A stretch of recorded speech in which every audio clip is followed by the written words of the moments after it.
2 अक्टूबर को ग्राम तारा के तारा चौक के पास लाल बहादुर शास्त्री एवं गांधी जयंती मनाया गया, जिसमें से स्थानीय समाज सेवी रंजीत साव और रिंकू साव, सूरज कुमार और जनता की आवाज़ से विवेक राम, सुधीर द्विवेदी, रतन ठाकुर, निक्कू कुमार, +2 हाई स्कूल दुम्मा के प्रधानाध्यापक विनोद सर, यानी ग्रामीण के मौजूदा में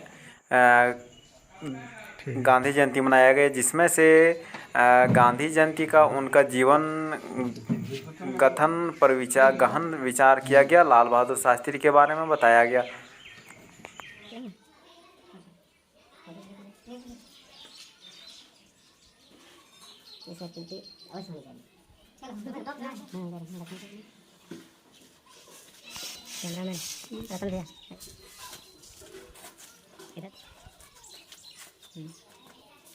आज गांधी जयंती के शुभ अवसर पर तारा में भारत के बहुत ही गौरवान्वित और देश दुनिया में जाने वाले सिटीजन ऑफ द वर्ल्ड, एक ऐसे व्यक्तित्व जिन्हें विश्व का नागरिक कहा जाता है, जिन्हें बापू के नाम से जाना जाता है, राष्ट्रपिता के नाम से जाना जाता है, महात्मा गांधी की जयंती आज मनाई जा रही है।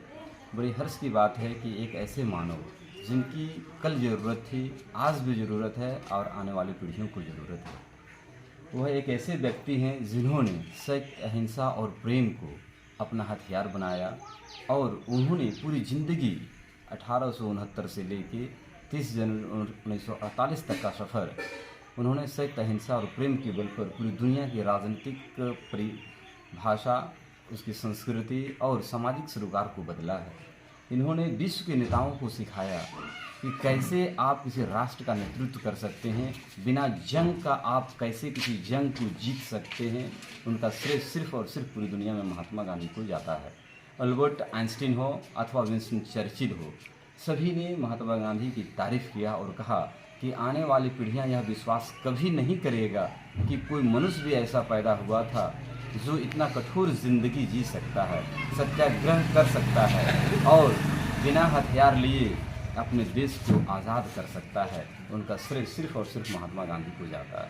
हमें ध्यान रखनी चाहिए कि 1888 में दक्षिण अफ्रीका गए तो अपना उद्देश्य के लिए लोग जाते हैं, लेकिन उन्होंने देखा कि there was a policy of apartheid in South Africa and there was great discrimination between black and white in South Africa. यानी गोरे और काले में वह विभेद था, इन्हें भी सामना करना पड़ा। इन्होंने कसम खाया कि जब तक ये ख़त्म नहीं होगा हम अपना वतन नहीं लौटेंगे।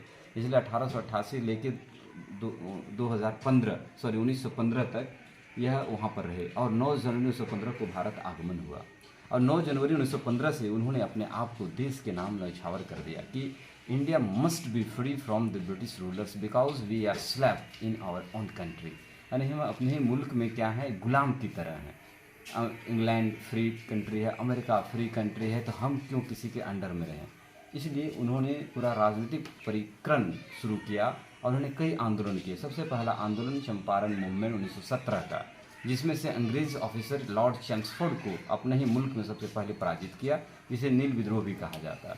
आगे चलकर 1920-21 में सविनय अवज्ञा आंदोलन चलाया, असहयोग आंदोलन। फिर 1930-31 में आपने देखा कि सविनय अवज्ञा आंदोलन शुरू किया था, सिविल डिसोबीडियंस मूवमेंट।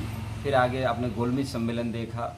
फिर आगे क्विट इंडिया 1942 ईस्वी में इनके द्वारा भारत छोड़ो आंदोलन शुरू किया गया, जो कि बहुत ज़बरदस्त कार्यक्रम था और देश के हर युवा, कोई भी राजनीतिक पार्टी हो, कुछ भी हो, सभी ने अपने आप को देश के नाम कर दिया और अंततः इनके नेतृत्व में 15 अगस्त 1947 को भारत एक आज़ाद देश हुआ। इसलिए इन्हें भारत का राष्ट्रपिता भी कहा जाता है, बापू भी कहा जाता है और दुनिया की नज़रों में एक महामानव कहा जाता है। और ऐसे महामानव की जीवनी को सेलिब्रेट कर रहे हैं, हमें गर्व होता है, गौरवान्वित होता है और अपने आप को एक भारतीय होने पर गर्व महसूस होता है। जय हिंद, जय भारत। तारा चौक में जन संगठन जनता की आवाज़ के द्वारा गांधी जयंती का सादगी से आयोजन किया गया। साथ ही साथ भारत के पूर्व प्रधानमंत्री देश रत्न लाल बहादुर शास्त्री जी की भी आज जयंती है। उनको भी श्रद्धा के साथ आज नमन किया गया। दोनों को श्रद्धा सुमन अर्पित किए गए। दोनों ही देश के लाल थे। महात्मा गांधी के बारे में जितना भी कहा जाए कम होगा।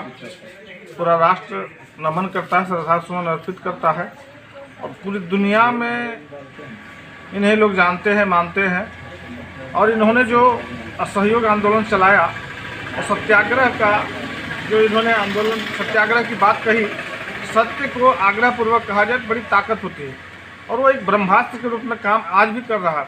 आज भी जब भी किसी को किसी बात को मनवाना है, कहीं अपनी डिमांड रखनी है, मांग रखनी है और मांग पूरी नहीं हो रही, तो उनका सत्याग्रह आज भी कारगर है और आज भी लोग अनशन करते हैं, सत्याग्रह करते हैं तो उनकी मांगें मानी जाती है और दुनिया भर में सत्याग्रह आज भी लोकप्रिय है, प्रासंगिक है। लाल बहादुर शास्त्री जी बहुत ही ईमानदार, कर्मठ नेता थे, देशरत्न थे। इन्होंने जय जवान जय किसान का नारा दिया। दुर्भाग्यवश ताशकंद समझौते के बाद इनकी रहस्यमय परिस्थितियों में मौत हो गई। आज भी इसका खुलासा न हो पाया, क्या कारण था, कौन दोषी थे। लेकिन उन्होंने जो मार्ग दिखाया, जो राह दिखाया, पूरे देश को जिस रास्ते पर उन्होंने आगे बढ़ाने का कार्य किया, आज भी उनके नक्शे कदम पर चलने की आवश्यकता है। और आज हम दोनों उन महापुरुषों को श्रद्धा सुमन अर्पित करते हुए नमन करते हैं और पूरा राष्ट्र उन दोनों को याद कर रहा है और पूरी दुनिया में इनकी साख है और इनके मानने वाले हैं। मैं ज़्यादा क्या कहूँ, जितना भी इन दोनों के बारे में कहा जाए कम है। फिर भी आज दो शब्दों से मैंने इन्हें दो महापुरुषों की श्रद्धांजलि अर्पित करता हूँ और नमन करता हूँ।